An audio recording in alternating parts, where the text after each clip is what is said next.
Sejam muito bem-vindos à nossa quarta temporada do podcast. Hoje chegamos ao episódio número 17.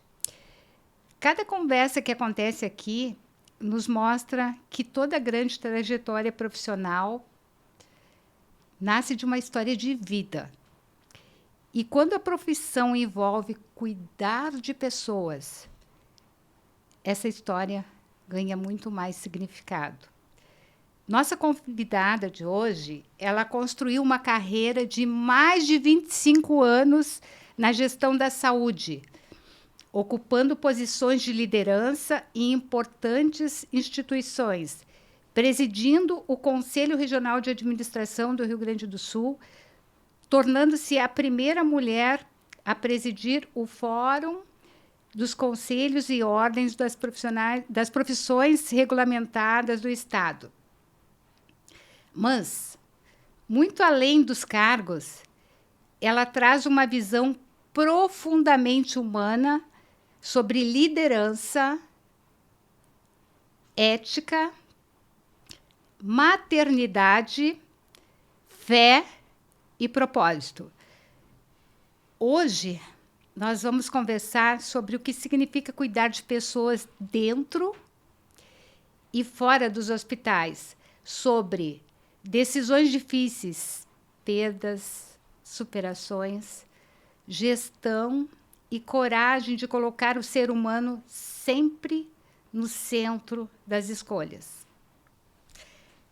Hoje eu recebo com muita alegria Cláudia Abreu, administradora formada pela Universidade Federal de Santa Maria, especialista em gestão de saúde pela URGS, especialista em governança, gestão de riscos e compliance pela Univates, mestre em saúde coletiva pela Unicinos, CEO da Abreu e Abreu Consultores e Associados, coordenadora da Câmara Especial de Administração da Saúde do Conselho Regional do Rio Grande do Sul e profissional com mais de 25 anos dedicada à gestão da saúde. Ao longo da carreira, ocupou importantes cargos de liderança em hospitais no Rio Grande do Sul. Presidiu o Conselho Regional de Administração durante 7 anos e foi a primeira mulher a presidir o Fórum dos Conselhos e Ordens do Estado. Cláudia, seja muito bem-vinda. Vamos começar pela Cláudia antes de ser gestora. Quem é a Cláudia quando tira o crachá de algum cargo? Te apresenta aí para a gente, como tu te vês e do teu coração. Obrigada, Margarete. É um prazer estar aqui contigo. Tá? Te admiro muito. Te acho uma pessoa sensacional. E como eu te disse outro dia, e acho que é importante falar aqui, o quanto tu vens sendo guiadas pelo Espírito Santo e dizendo coisas boas para que as pessoas escutem e escutem de coração aberto. Então, é um prazer estar aqui contigo, poder falar, né, de mim, que a gente faz entregas na vida, né? E eu disse assim, essas entregas por cargos que a gente ocupa, mas a gente não é em nenhum momento um cargo, a gente não é aquele poder que se tem de decisões. Nós somos pessoas cuidando de pessoas, e é para isso que a gente está aqui na Terra. Então, nós somos, né, criadas por Deus para que a gente possa cuidar dos outros. Então, a gente vai muito além do ser também, porque eu acho que a gente tem que se aperfeiçoar, né? Tu leste aí, eu fiquei até com um sorriso assim. O quanto eu sempre me achei também inquieta para saber mais, né? Para ter entregas melhores, mas não por vaidade, mas sim porque eu entendo que se eu estiver preparada, quando eu for chamada para algo, eu tenho que fazer aquela entrega. Então, e sou mãe, né, de 2 meninas lindas. A maternidade, né, é uma coisa muito importante para mim. E aqui eu acho importante dizer que em toda essa minha trajetória, sempre quando as minhas filhas precisaram de mim, eu dei as pausas que seriam necessárias, né? Sem um medo de recolocação profissional, sem nenhuma... Não pensei duas vezes, né? Eu disse, agora é hora de parar, agora é hora de sair, agora é hora de cuidar. Então, eu acho que a gente, quando coloca, né, um serzinho no mundo, que filha para sempre, né? Então, a gente tem que estar também disposta ao cuidado e às vezes, abrir mão de coisas que, naquele momento, até tu pensa assim, eu lutei tanto para chegar aqui. Eu fui a primeira mulher a presidir o Fórum das Profissões Regulamentadas no Rio Grande do Sul. E não foi fácil a articulação política para chegar nesse cargo. E eu fiquei 1 ano e pouco. E a Pri, quando foi, né, já entrando aí em uma das minhas filhas, foi para o hospital. Eu larguei isso sem pensar duas vezes, porque eu sabia que eu não ia conseguir, né, ter um cargo, ter que liderar pessoas e ainda ter que cuidar, né, daquele momento que era o momento que mais precisava de mim. Sim. Então, eu acho que isso é uma coisa assim que às vezes as mulheres se culpam muito. Né? E eu acho que nós, mulheres, às vezes a gente, quando tem que fazer uma opção dessas, a gente se coloca em, e agora, o que eu faço? Primeiro, o dom maior que Deus nos deu, que é de gerar vidas, e essas vidas, quando precisam da gente, nós estarmos disponíveis, né? Porque a gente precisa acolhê-las, porque, afinal de contas, são os nossos frutos, né? Sim. É o que a gente vai deixar para o mundo. Eu achei até que a gente ia falar sobre esse assunto específico da Pri mais adiante, mas acho bem tranquilo. A Cláudia, ela é mãe da Priscila Abreu, que eu tive o privilégio de ter a Priscila aqui como uma das a primeira entrevistada, ela com o Rafael, mas ela foi a primeira mulher que eu entrevistei aqui no podcast episódio número 1, né? E a Priscila contou toda a história do que ela passou e quem não sabe pode assistir, tá lá no primeiro episódio, né? Agora, eu quero saber da Cláudia como mãe, né? Como que ela teve fé, perseverança para estar ao lado da Priscila depois de durante tudo que ela passou, né? E em que momento tu te conectasse com essa fé genuína, gigantesca que tu tens? Antes de ter acontecido isso, tu já tinha essa conexão com Deus? Fala um pouco, porque assim, as pessoas vão assistir o podcast da Pri, né? Mas a gente pode fazer um resumo, se tu quiseres falar, né? Fica tranquila. Mas eu estou assim, eu te acompanho há muitos anos e eu sei toda a tua dedicação, a tua fortaleza em estar ao lado da Priscila e também nunca paraste de evoluir, de trabalhar, né? Mas com certeza, e era nítido, o teu foco principal era em dar o respaldo para ela, né? Tu queres falar sobre isso? Pode ser. Tá. Eu sempre fui cristã, então eu sempre criei em Cristo. Fui catequista por muitos anos. Na Igreja Católica, sempre tive um envolvimento de seguir Cristo, sabe? Sempre mexeu muito comigo. Tinham músicas e coisas que eu sentia, assim, mesmo quando criança, eu sentia que aquilo tocava muito em mim, eu queria entender, né? Eu achava, assim, a humanidade terrível que levou Jesus para a cruz. Então, eu tinha essas indignações desde criança. E não entendia, né? E fui entender, eu vou dizer que até bem depois, porque a gente passa muito por essas questões de achar que Cristo foi sofrimento, né? E eu não entendia por que ele sofreu. E aí depois que vira muito, né, que a gente entende que ele sofreu foi por nós, para que a gente tenha coisas que a gente hoje ainda não pega da nossa herança, né? Mas que ele que adquiriu tudo isso para nós. O quanto o sangue dele na cruz foi importante para que a gente tenha a vida, saúde em abundância, prosperidade e tudo mais. Então, eu sempre fui muito de querer entender por que fizeram isso, por que as pessoas, né, agem dessa forma, e às vezes até me questiono, será que se ele viesse de novo não fariam a mesma coisa? Né? Porque muitas vezes a gente está fechado para o outro, fechado totalmente, não tem empatia, não tem compreensão e só tem julgamentos. Então, eu sempre fui inquieta dessa forma e sempre rezei, orava, sempre conversei com Deus. Eu converso muito com Deus. Eu diria que às vezes até parece assim que eu estou, né, às vezes até no trânsito, resolvo falar alguma coisa, eu abro a boca e falo, né? Não estou falando... Isso é um privilégio, porque são, né? De ter essa intimidade com Deus. E isso foi uma busca que eu sempre tive. É uma inquietude de entender por que ele passou por tudo isso, por que essas coisas foram acontecendo e o que a gente pode fazer para o outro.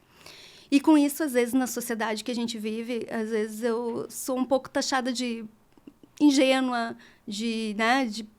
porque quando a gente faz muito bem, sem olhar a quem, e às vezes a gente é taxada como, né, não tem uma malandragem da vida. Mas não é isso que Cristo ensinou, né? Não, então, ele quer ver... Ele quer exatamente esse coração puro. É exatamente como ele é, e aí essa conexão de um coração puro, e que eu sempre busquei, eu não sou perfeita, né? Tenho falhas e tudo mais, mas a busca por esse coração puro e por ver as pessoas dessa forma e poderem não ter barreiras e entender as necessidades dos outros, eu sempre me conectei muito. Muito, muito, muito. E aí, a minha família, né, as minhas filhas, a minha busca, assim, sempre foi nessa harmonia de estar em paz com Deus, né, com as nossas crenças, com as nossas questões de ligação mesmo. Porque se a gente pensar assim, eu sempre tinha uma indignação com os 10 mandamentos, né? E eu pensava assim, como é que alguém ama a Deus acima de todas as coisas? A gente ama os filhos. Não, e a gente, né? E aí eu tinha essa indignação. E Deus me mostrou isso, Margarete, quando a Pri estava no hospital. Quando eu entreguei ela para ele e quando eu sentia queimar no meu peito, porque ardia e queimava durante todo o período do coma e daquele momento, porque daí eu dormia falando e acordava falando, porque era o tempo todo em oração ou declarando o que eu queria realmente ver, né? Do diagnóstico dela, da gravidade. Então, eu declarava a saúde dela, sim, né? E não o que todo momento eu escutava, que era de morte, né? Então, essa conexão com ele, eu disse, agora eu entendi. Porque é muito além. Quando tu entrega tudo nas mãos dele, quando tu coloca o que tu mais ama. Porque a gente tem, né, a gente casa por amor, mas até ter um filho, a gente não entende o que é tu dar a vida por outro, tu dar, né, o teu sangue e ter essa conexão. E quando tu tens filho, tu pensa assim, esse é o grande amor da minha vida.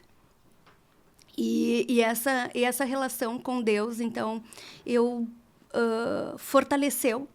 Eu tive algumas experiências também, eu tive visões, eu tive coisas assim que cada vez mais me conectam em sonhos, projetos. Então, assim, várias coisas que vão acontecendo na minha vida que, em alguns momentos, quando eu não tinha conhecimento da palavra, eu até pensava, gente, não vou contar para ninguém, né? Porque se eu contar para alguém, vão achar que eu não sou uma pessoa normal, que as pessoas possam confiar, porque eu estou tendo delírios, daqui a pouco eu não sei o quê. Então, eu era muito reservada para contar isso. Ou se não, pensar coisas, enfim, Mas né? tu entendes que às vezes que a gente precisa falar, independente do que as pessoas pensam, porque isso é algo tão bom e como nós estamos falando aqui, a gente tem um coração de que a gente quer para o outro aquilo que é muito bom para a gente. Então, não é nem justo que a gente guarde, não é justo, né?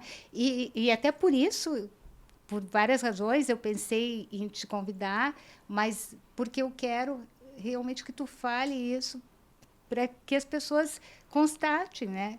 O quanto é bom ter, é milagroso, é viver no extraordinário, né?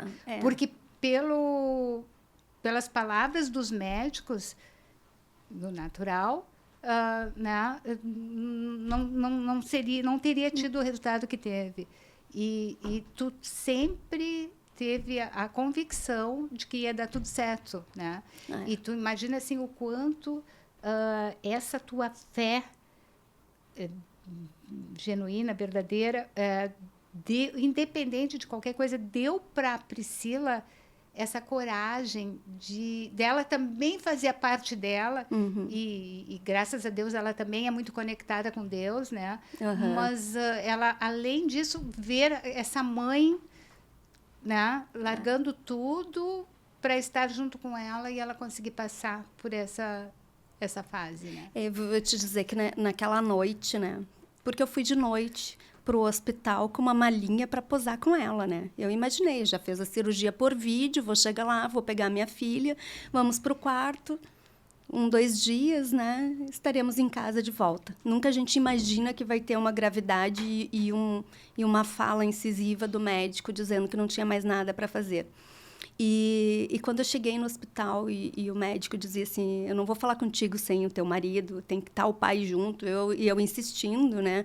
E aí eu falei o nome de algumas pessoas que, como eu sou da área, né, conhecia, e um médico falou com outro, e aquela coisa toda.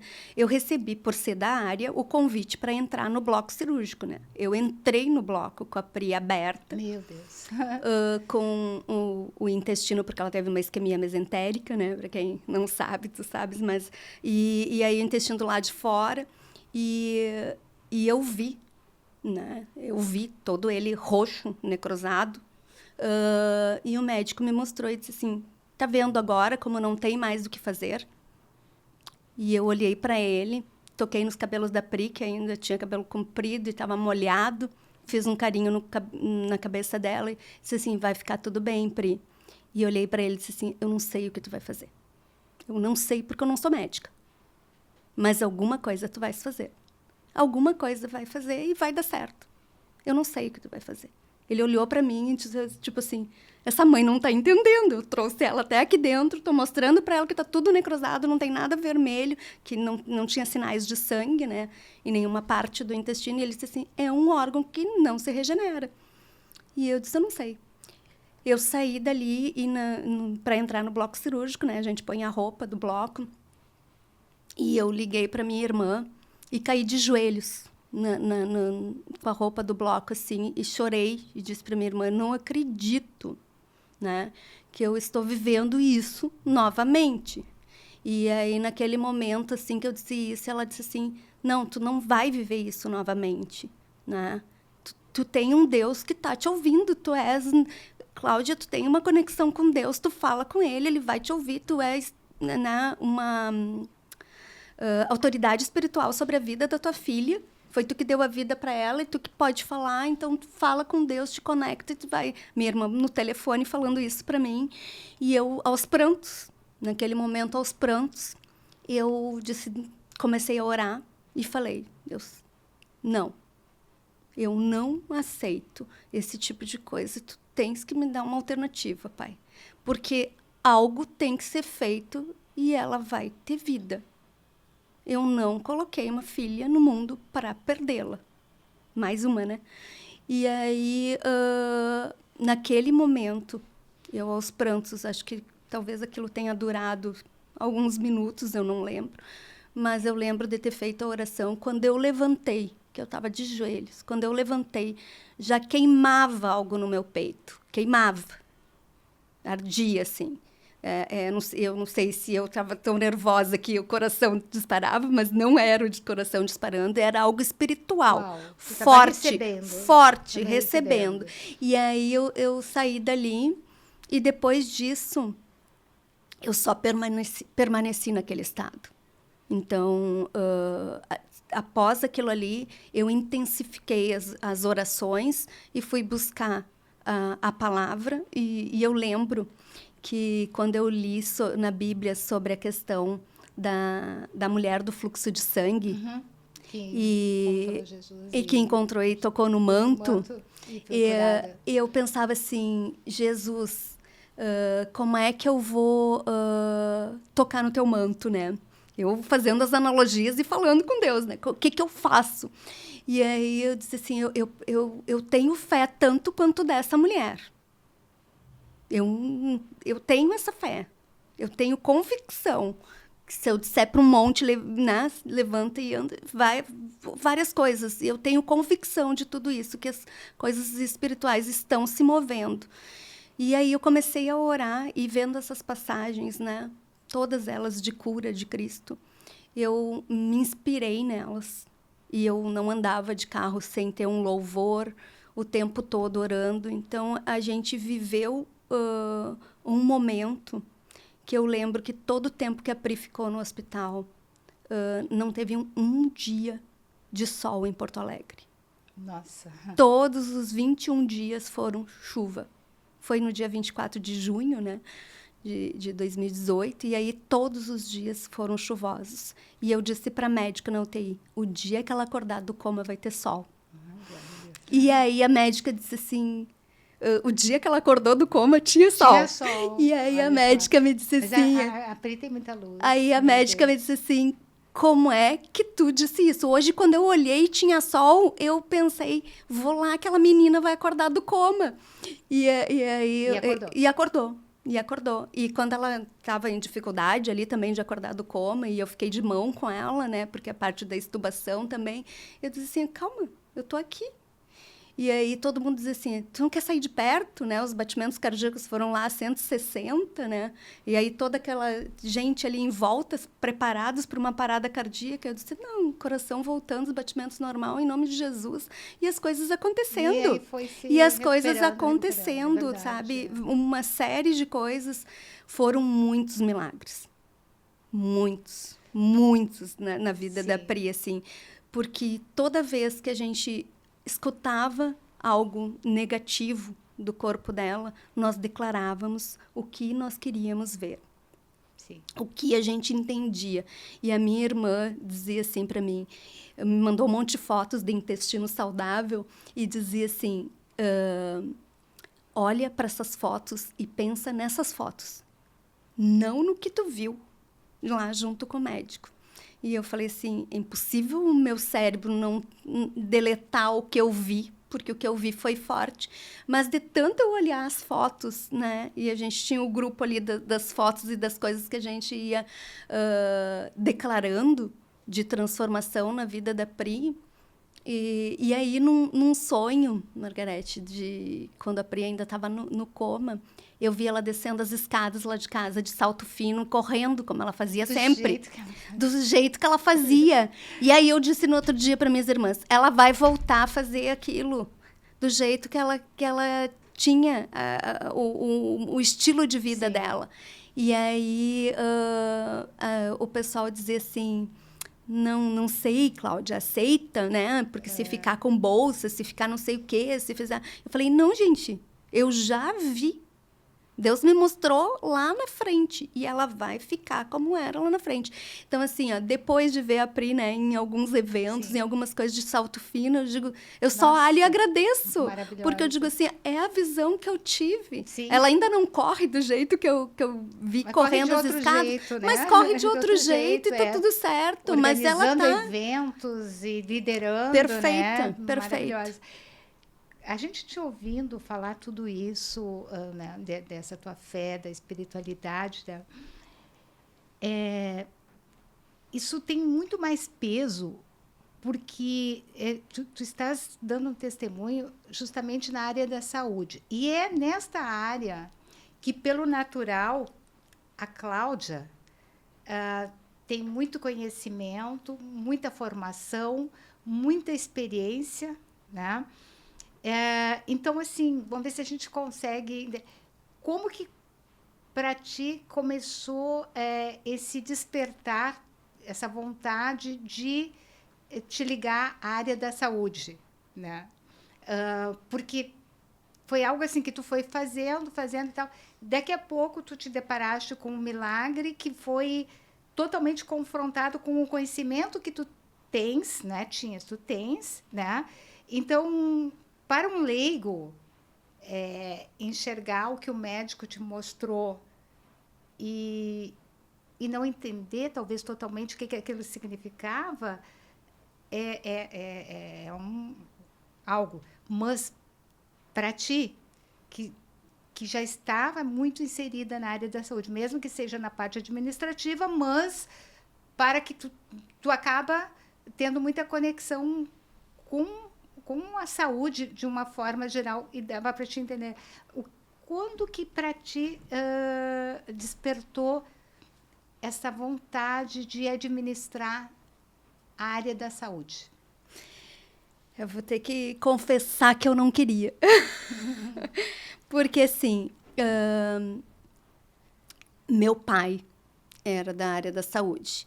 E, para nós, o hospital era a vida que o meu pai levava, né? Meu pai era técnico em radiologia, a gente ia muito nos eventos, as coisas do hospital, quando criança. E aquela coisa assim, bom, esse mundo... Fazia parte não da minha vida, da minha infância, sim, mas eu não pensava em ser administradora da área da saúde, sim, não. Eu fiz faculdade de administração e o meu pai, depois de aposentado, teve farmácias. E aí eu trabalhei numa das farmácias com ele, assim, fazendo de tudo, né? Porque quando a gente é empresário, a gente faz de tudo. Então, eu fazia as compras, atendia balcão, fazia tudo na farmácia. No interior, né? No interior, Santa Maria. Santa Maria. E aí eu trabalhava ali na farmácia e eu disse assim, eu sempre dizia, né? Já fazia faculdade, eu dizia, nunca vou ser empresária. Nunca vou ser empresária e não... Eu quero, meu sonho é trabalhar CLT, eu quero férias, 13º, eu dizia assim, não quero saber disso, de ser empresária, e quero... e não quero nunca mais ver medicamentos. Eu dizia isso. Uhum. Aí eu me formei, o Flávio era militar, foi transferido para Porto Alegre, uma transferência que a gente não esperava no final da faculdade. E aí eu chego em Porto Alegre, meu sonho de carreira, meu TCC, a minha vocação era, eu quero gestão de pessoas, eu fazia estágios na área de gestão de pessoas, e aí eu dizia assim, eu quero cuidar de pessoas nas organizações. Meu sonho talvez fosse trabalhar numa grande empresa na área de RH, era isso, eu procurava emprego nessa área. Logo que eu me formei. E aí surgiu o hospital de Viamão na área de farmácia. E eu falei, não, só pode ser castigo. Eu pensei assim, só pode, eu vou ter que gerenciar uma farmácia hospitalar. E aí eu digo, tá bom, vou pegar isso, né? Já que está aparecendo para mim, vou pegar esse emprego. Nem assim, mas não fui com muita vontade, Margarete. E aí pensei assim, como é que eu faço para não olhar para o medicamento? Que eu já tinha, minha vida toda eu conhecia, né? Já tinha trabalhado ali 4 anos com o pai lá na farmácia. E eu vou pegar e vou transformar isso numa linha de produção. Já que eu quero indústria, eu vou transformar a prescrição médica numa linha de produção. E aí eu peguei todas as ferramentas que eu poderia para gestão de estoque, de administração, classificação ABC, eu fiz tudo naquele estoque. E aí eu comecei a ficar conhecida, porque, olha, a Cláudia trouxe uns conceitos novos, olha, ela faz isso, olha, o giro de estoque está bom, o hospital está deixando de ficar no negativo do jeito que era, eram as irmãs, as mantenedoras. E aí eu comecei a ficar conhecida. Mas eu fiz aquilo porque Era o que tinha. Era o que tinha. Sim. E daí, depois disso, eu sempre... Aí disseram assim, Cláudia, tu tens um dom para isso. E eu falei assim, ai, área da saúde, tá, eu tenho um dom. Daí eu fui para consultoria por muitos anos e eu fui convidada para ver como as coisas acontecem na minha vida por direcionamento e porque eu tinha que fazer uma entrega e Deus me usa dessa forma. Eu fui convidada para o primeiro hospital que eu fui diretora dentro do Zafari. Eu estava fazendo compras. Eu já tinha. Dentro do Zafari. Eu estava dentro do Zafari fazendo compras. Sim. O diretor do hospital estava lá, passou por mim, já me conhecia porque eu tinha feito consultoria naquele hospital e olhou para mim e disse assim: "Onde tu andas?" E eu disse: "Estou fazendo mestrado na Unicinos." E ele falou assim: "Quer tomar um café comigo? Nós vamos conversar porque a gente vai mudar a gestão lá do hospital." E aí que eu fui. Então, assim, as coisas foram acontecendo. Eu me apaixonei, porque realmente é uma área assim, ó, que tu entrega muito para uma... Principalmente trabalhando, que os filantrópicos que eu geri, né? Sempre trabalhando com verbas públicas, trabalhando com o Sistema Único de Saúde, com uma série de coisas que são apaixonantes, né? Então, eu acabei ficando na área, mas não era o que eu tinha planejado. Eu tinha planejado ser gestora de RH de uma multinacional. Mas, assim, ó... Aí tu realmente galgou toda essa carreira, toda essa experiência, né? E hoje, o que tu diria para um... Tu contou pra gente que chegou lá no hospital, na farmácia, as coisas foram acontecendo, mas tu foi criando toda essa bagagem, né? Agora, se tu fores falar para um jovem hoje que pensa conscientemente em entrar como profissional da área de saúde, tá? O que tu diria para esse jovem, tudo do alto dessa tua experiência, assim, no que eles colocarem o coração, a vontade? O que tu diria? Bom, eu sempre gostei de pessoas, né? Sim. Então, por isso que eu queria gestão de pessoas. E aí, quando eu me dei conta que eu estava na direção e que com essa direção, na parte da direção dos hospitais, eu poderia cuidar muito mais das pessoas e que o meu RH poderia ser excelente, né? Eu acho que isso deu o estralo que eu precisava para dizer assim, ó, tu estás no lugar certo. Sim. E tu está fazendo o que tu queria fazer, porque agora ainda tem o poder da caneta de fazer um plano de cargos e salários, de poder dar incentivos, de poder cuidar melhor dessas pessoas. Então, fazer um parêntese, desculpa te interromper um pouquinho. Tá. Quando eu entendo assim, pessoas na área de saúde, tem a parte de quem presta o serviço e de quem recebe. E essa sinergia é que precisa ter um equilíbrio muito bom, porque se quem vai prestar o serviço não está ok, ele não vai entregar. Não. Desculpa, só para, se puder... Perfeito, pôr perfeito. De uma certa forma, eu acho que qualquer empresa é assim que acontece, assim. Mas daí tu dá esse foco da saúde, né? Qualquer prestador de serviço, se ele não estiver bem com ele mesmo, ele vai fazer uma entrega ruim e aí vai ser prejudicado quem está recebendo também, né? Ontem ainda eu estava escrevendo sobre isso, porque as pessoas que às vezes estão para fazer essa prestação de serviço na saúde, elas também têm problemas. E às vezes elas também estão doentes. Então, como cuidar de um paciente se eu estou doente? Sim. E eu vou te dizer por mim, eu tive um convite de um determinado hospital, quando eu fazia consultoria, que como eu tive uma experiência passada nesse hospital, eu não quis fazer consultoria nesse hospital. Então, o quanto, às vezes, as pessoas... E elas não conseguem fazer isso no dia a dia, né?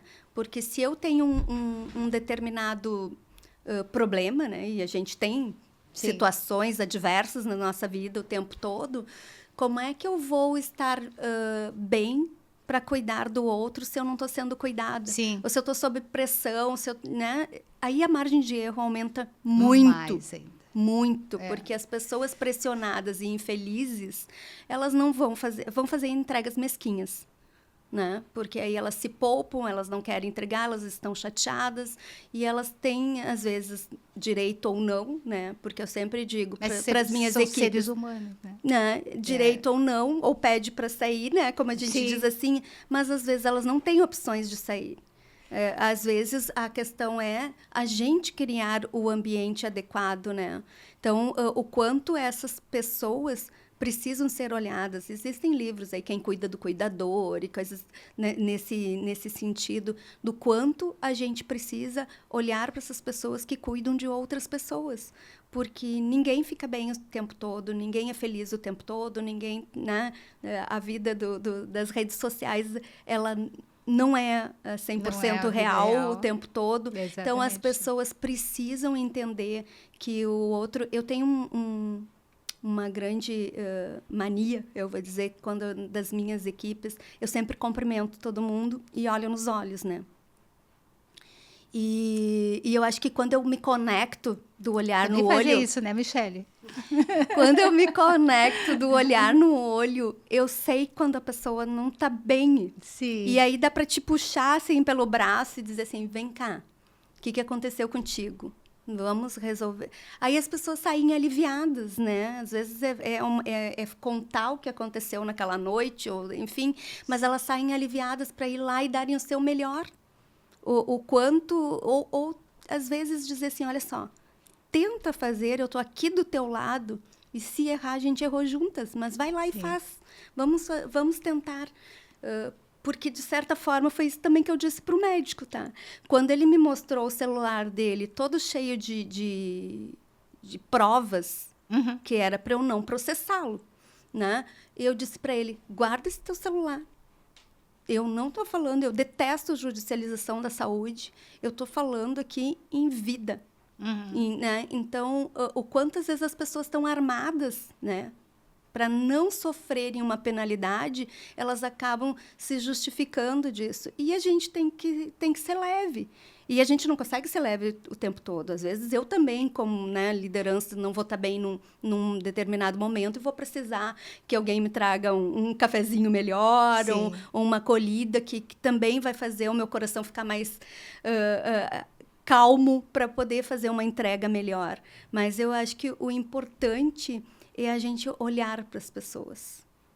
Porque se a gente não olha para o outro, se a gente recebe qualquer serviço, seja lá alguém que abriu a porta para que tu passes naquele momento, ou segurou o elevador, ou num posto de enfermagem, as pessoas elas estão ali cheias de tarefas. Sim. De coisas operacionais, e elas não são olhadas. Verdade. E eu digo que a cultura, às vezes, né, das organizações, ela é tão forte, tão enraizada para coisas... O hospital é um ambiente de dor, de sofrimento, né? Então, o quanto as pessoas, às vezes, acabam fechando o coração, porque se elas forem se emocionar com cada perda, com cada situação adversa que elas passam, elas vão passar chorando e não conseguem administrar tudo. Então, mas não é que ela tenha que se endurecer, não é que ela tenha que se tornar uma pessoa mais bruta, ela tenha que saber lidar e não absorver com aquilo ali. E não é fácil, não é fácil. Às vezes é mais fácil se tornar mais bruta, né? Sim. Mas a gente sempre trabalhar com o amor, né? E eu diria, né, que tu me perguntou para os jovens assim, ó, tenha um coração calmo para uma profissão, porque eu não queria, mas quando eu entrei lá, eu me propus fazer o meu melhor dentro do meu conhecimento técnico. Mesmo que o meu foco, né? Mesmo que o meu foco não fosse o medicamento, mas eu tinha técnicas para fazer o melhor naquela gestão. E quando quando eu tive épocas que eu tinha 8 hospitais que dependiam de mim na consultoria e tudo na área de farmácia. Então, assim, o quanto eu ajudei outros fazerem gestões assim, eu dizia, gente, tem que entender, porque às vezes são coisas simples, mas as pessoas que estão ali, às vezes, estão com situações nas suas famílias que não têm o medicamento que elas estão arrumando para o outro. Verdade. Sim. Então, o quanto a gente tem que conhecer a nossa equipe e entender e ajudar. Sim. E ajudar. Cláudia, todo esse conhecimento, toda essa experiência, toda essa formação que tu tens, né? Mas eu sei que tu não vai parar por aqui. Usando, palavra, né, mas assim, aproveitando todo esse conhecimento, toda essa bagagem, quais são os projetos que tu está pensando em fazer daqui para frente? Bom, eu sou sonhadora, né? E se eu tenho sonhos é porque Deus Tu já colocou no meu provou que coração. realiza, né? Tu materializa teus sonhos. Tem que materializar, porque e aí a gente vai para o próximo sonho. E assim, ó, eu acredito num mundo melhor. Eu acredito nas coisas acontecendo de forma melhor para os outros, para nós, para todo mundo, para as pessoas. E com isso, Margarete, eu entendo que agora na etapa que eu estou, que eu ministrei uma disciplina no final do ano na Unicinos, no MBA, de jornada do paciente. Quando eu fiz essa disciplina, para mim foi um desafio, porque diferente agora, né? Para mim, chegar numa sala de aula e falar com os alunos é uma maravilha. Agora, gravar 20 e poucas aulas, né? Só eu e a câmera e o pessoal lá, e todo aquele estúdio, eu pensei assim, meu Deus, eu não vou conseguir fazer isso.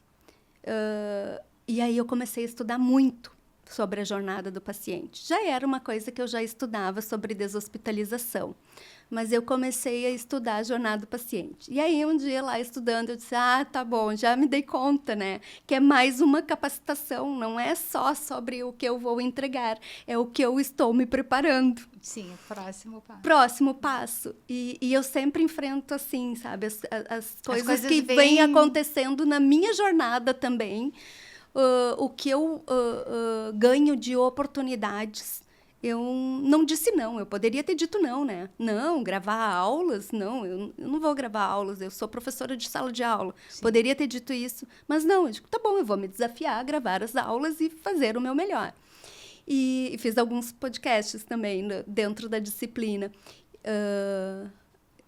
E aí, quando eu peguei todo aquele material, eu escrevi todo esse material sobre a jornada do paciente, sobre a cultura das organizações, sobre os modelos de liderança, sobre a responsabilidade do paciente, os direitos do paciente, sobre inovação. Minha disciplina tinha que falar sobre inovação na área da saúde. Aí eu já tinha feito, né, aí eu já tinha feito uma mentoria de um projeto inovador. E aí eu digo, não, e agora eu vou falar na disciplina sobre inovação. Cláudia, vamos conectar aquilo que a gente falou bem no início do nosso podcast, agora com o que tu estás falando aqui. Humanamente, toda essa facilidade de fazer, transformar esses sonhos em realidade, é algo que tu faz sozinha ou tem alguém te ajudando? Com certeza, eu não faria sozinha. Não faria. De jeito nenhum, não faria sozinha, porque as coisas vêm e elas são leves. E vai me direcionando para um caminho que aí eu só vou aproveitando tudo que ele me entrega, né? Lógico, porque às vezes tem gente que não aproveita, né? Não quer. Não, lógico, mas porque é extraordinário. É extraordinário. Sabe? É extraordinário. Porque quando eu não consegui gravar as aulas lendo, tá? Eu tenho uma dificuldade. Nem quando eu estava no CRA, eu escrevia os meus discursos, chegava na hora, eu não li. E eu dizia para as gurias, eu só escrevo para ter ideia sobre o que eu vou falar. Porque eu não consigo. Porque como é que eu vou falar contigo ou com o público sem olhar para o público, sem ver quem me deu um sorriso, sem ver quem torceu a boca, conexão, que não, né? Tem que se conectar. E eu falei assim, e o papel me tira isso, eu não consigo, eu fico nervosa. E aí eu não consegui gravar, tá? Resumindo lá das aulas da Unicinos, eu não consegui gravar. Mas eu fiz todo o material escrito e aí chegou um dia que eu disse, tentei 2 vezes, cheguei para o pessoal que gravava lá, um pessoal muito educado, querido, e falei assim, vamos fazer o seguinte, tu põe uma mesa como professora, deixa a câmera ali, eu vou pegando as minhas coisas, eu vou passar, tipo, slides no meu computador e vou falando Do como teu se eu jeito, estivesse do com teu os jeito, alunos sim. aqui. Que o conteúdo tu ia passar. E aí eu consegui evoluir. E porque a gente tem o nosso jeito. O problema é que, às vezes, também a gente quer se colocar numa caixinha, né? Isso. Numa caixinha. Olha, essa frase Numa a caixinha. tua filha também falou aqui, né? É. E eu gravei, assim. É. Sim, é isso, isso. E quando eu escrevi tudo isso, daí eu disse assim, e por que eu escrevi todo esse conteúdo? Aí eu conversei com uma amiga que me disse assim, Cláudia, pensa em escrever um livro. E eu falei, como que eu não pensei isso antes? Então, Olha, o projeto foi assim, ó, eu não pensei, vou escrever um livro sobre jornada do paciente com todas as experiências. Eu pesquisei o assunto, eu me preparei para ministrar as aulas e com esse preparo eu escrevi, porque a metodologia deles solicitava que fosse tudo escrito. E quando vai ser o lançamento desse livro? Eu estou trabalhando nele para lançar na Feira do Livro. Na Feira do Livro. Na Feira do Livro. Outubro, né? Outubro. Hoje é o dia que eu entrego ele, até estou revisando lá para revisão. Hoje eu entrego ele para começar todo o processo daí de ainda vai para revisão. O né? nome do livro já tem? Não, gente, é a jornada do paciente, Jornada do paciente. Se vai ficar ainda esse nome, a gente está pensando, mas é sobre a jornada do paciente. O foco principal que eu faço as alertas dentro do livro porque eu pego muita coisa assim que eu ministrei na disciplina, né? Eu trago a questão da saúde pública, né? Da questão do Sistema Único de Saúde, programas maravilhosos que a gente tem, e a gente tem programas como o Melhor em Casa, que faz uma deshospitalização. Eu falo das alternativas, da questão da sustentabilidade na área da saúde, né? Porque é um problema que a gente não pensava, mas porque eu sempre fui inquieta, tá, Margarete? E quando eu fiz o meu mestrado, eu queria falar sobre lucro na área da saúde. E eu disse, agora está todo mundo falando de sustentabilidade. E eu fiz em 2006, né? Está todo mundo falando de sustentabilidade agora, que é sustentável também com superávit, né? A questão econômica. E aí eu acho que eu fiz um convencimento da banca de usar a palavra lucro na área da saúde, porque ela era um tabu, era uma coisa assim, mas o lucro não de distribuição de lucro, claro, mas sim de gerar recurso para ser sustentável. Exatamente, reinvestir, né, para ter mais qualidade. Mas eu gosto de fazer essas provocações, porque às vezes a gente fica com uma maquiagem, né? Sim. As organizações têm que ter lucro, têm que ser sustentáveis, os serviços de saúde têm que ser geridos, têm que olhar os custos. Saúde não tem valor, mas tem custo, né? Então, assim, tem uma série de coisas que eu sempre gostei de trabalhar com os alunos e eu tenho pesquisado muito agora, uma inquietude minha, depois de todas essas, é a questão... E aí eu tenho aqui até o livro do meu amigo Salvador Neto. É bom que tu fale, que eu ia te pedir para dar uma dica, quem sabe, de algum livro. Na era da IA, o Salvador escreve muito sobre a questão da segurança do paciente, né? E assim, a segurança do paciente, ela é algo muito sério, porque a gente tem um índice de erros, né?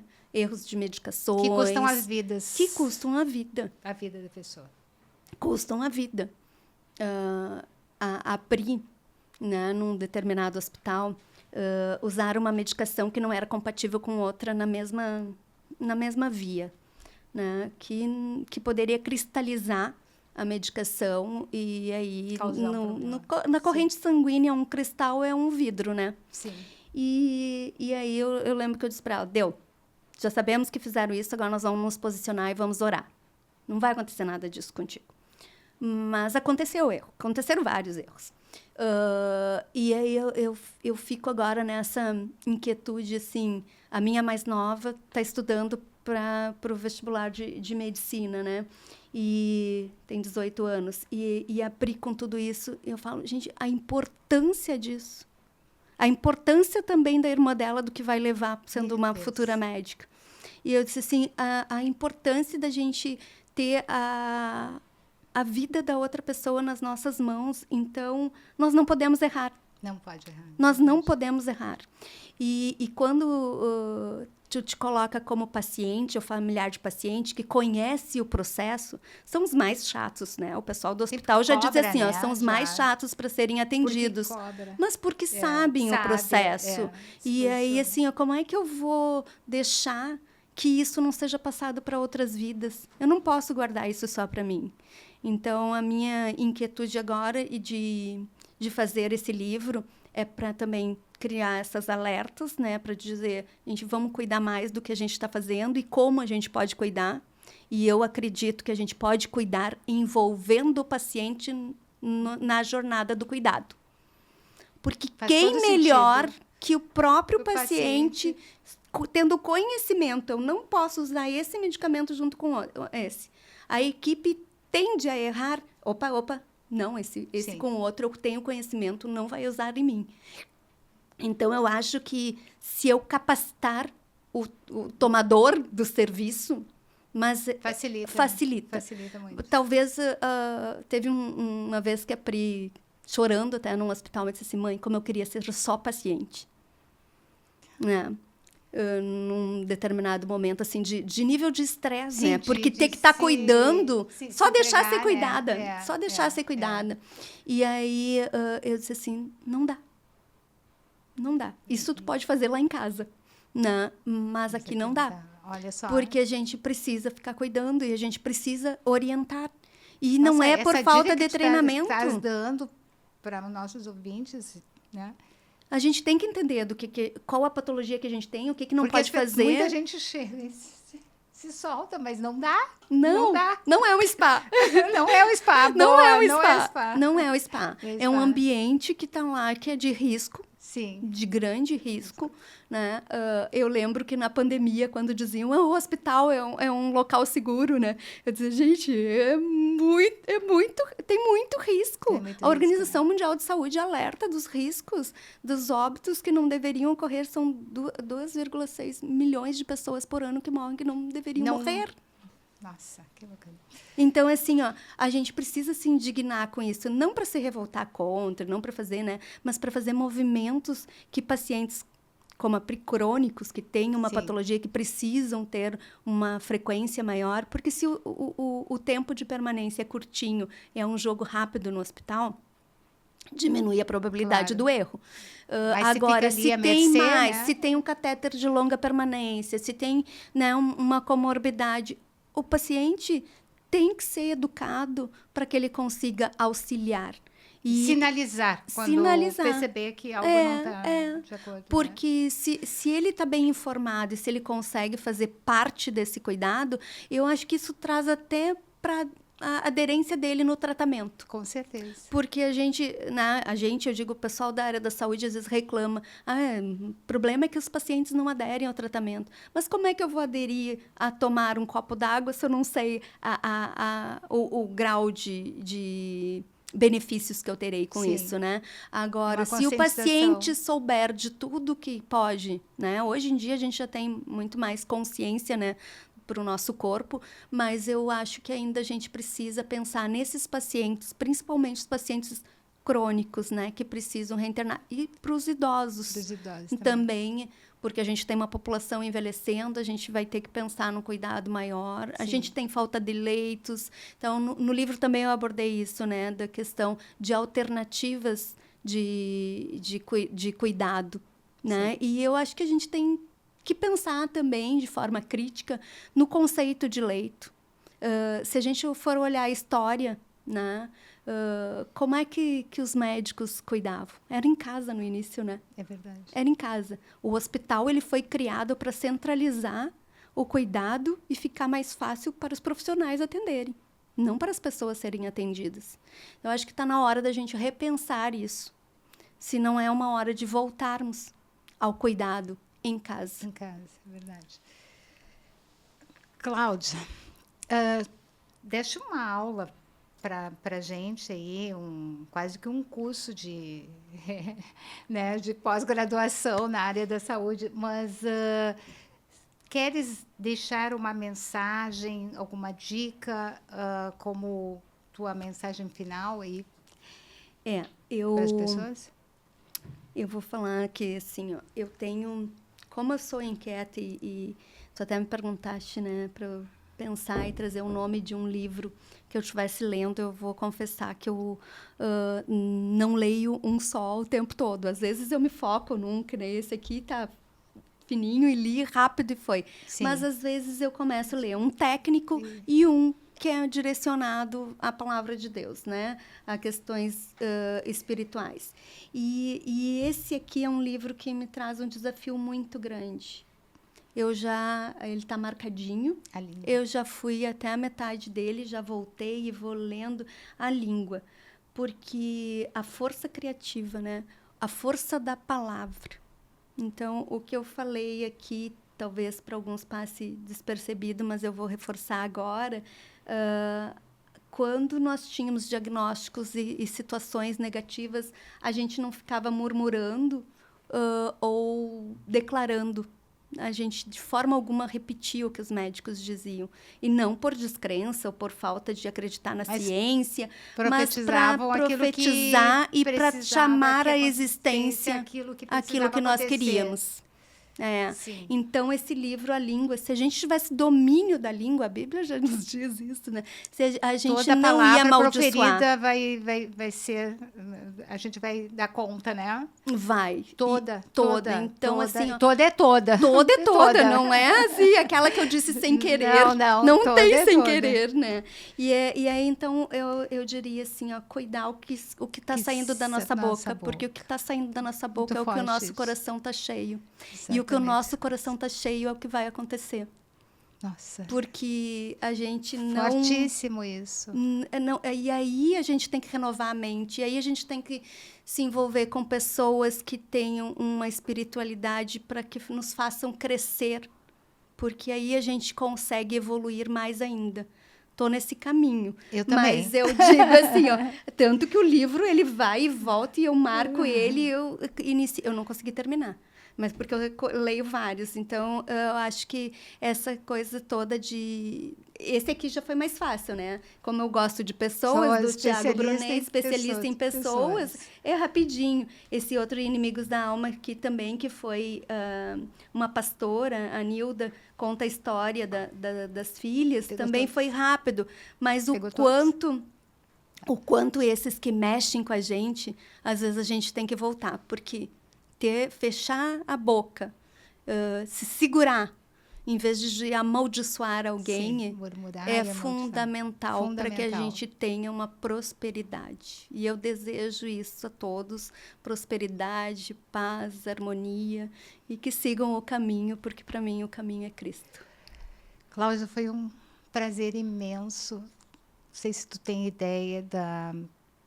revitalização da alma e do espírito que tu passou para todos nós. Eu digo todos nós porque foi muito forte eu aqui pertinho de ti e recebendo tudo isso, a tua energia, tuas palavras, né? Sem palavras agora para te dizer assim, que prazer, que felicidade, né? Eu sei que hoje tu ouviu uma brincadeira de uma colega tua de trabalho. Só agora que tu vai no podcast, tua filha foi no primeiro, mas valeu a pena esperar e a gente ter esse presente, né, de te escutar hoje, tá? Gratidão imensa. Eu que agradeço. E nós vamos encerrar o nosso podcast pedindo para que o pessoal compartilhe e assistam, né? A gente faz com tanto amor, com tanto carinho e é para compartilhar, é para curtir, é um presente de Deus que a gente está dando para vocês. Muito obrigada.